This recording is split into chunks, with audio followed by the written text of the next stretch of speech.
శివస్వాములు తప్పిపోయారు. శ్రీశైలానికి పాదయాత్రకు వెళ్ళినటువంటి 30 మంది బృందం ఆత్మకూరు నల్లమల సమీపంలో తప్పిపోయారు. 7 అయితే 8 గంటల పాటుగా అటవీ ప్రాంతంలో నరకయాతన అనుభవించినట్టు తెలుస్తోంది. బాధితులని అటవీ శాఖ పోలీసు అధికారులు కాపాడారు.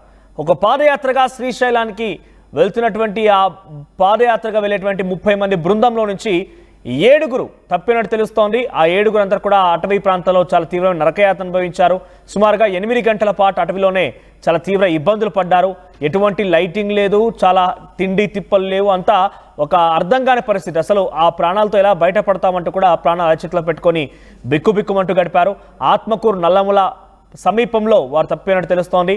మరి అంతా కలిసే వెళ్ళారు. ఏ రకంగా తప్పిపోయారు ఏంటనేది కొంత అనుమానంగా అయితే ఉంది. ఒకసారి ఆ పోలీసులతో తప్పిపోయిన వారిని కాపాడిన తర్వాత వారంతా కూడా మాట్లాడుతున్నారు. మరి ఏం మాట్లాడారో చూద్దాం. శ్రీశైలం పాదయాత్ర భక్తులకు శివస్వాములకు అందరికీ అటవీ శాఖ తరఫున మా యొక్క విన్నపం ఏమంటే, ఈరోజు కొల్లాపూర్కు చెందినటువంటి కొంతమంది శివస్వాములు శ్రీశైలం పాదయాత్ర వెళ్ళే క్రమంలో వీళ్ళు దావ తప్పేసి ఏం చేస్తున్నారంటే ఫారెస్ట్లో వేరే చోట పోయి వీళ్ళు చాలా ఇబ్బంది పడినారు.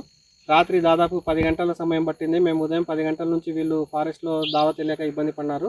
ఈ టైంలో మేము వాళ్ళను చేరుకొని మళ్ళీ వీళ్ళను వెంకటాపురం గ్రామానికి చేర్చడం జరుగుతూ ఉంది. కాబట్టి దయచేసి స్వాములు శివస్వాములు అంతా కూడా ఒకటే ఆలోచించండి. మీరు గూగుల్ మ్యాప్స్లో కానీ ఇంకొక రకంగా కానీ మీరు వేరే దావలను చూసుకొని ఇబ్బంది పడవద్దు.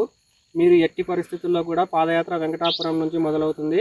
ఆత్మకూరుకు వచ్చి ఆత్మకూరు నుంచి వెంకటాపురం చేరుకొని అక్కడ నుంచి అందరూ శివస్వాములు ఏ దావలో అయితే వెళ్తున్నారో వాళ్ళతో పాటు వెళ్ళాల్సిందిగా శివస్వాములకు అందరికీ అటవీ శాఖ తరఫున విన్నవిస్తున్నాము. కాబట్టి అందరూ మా యొక్క విన్నపాన్ని ఆలకించి అందరూ అదే దారిలో వెళ్తారని కోరుకుంటున్నాము. Thank you.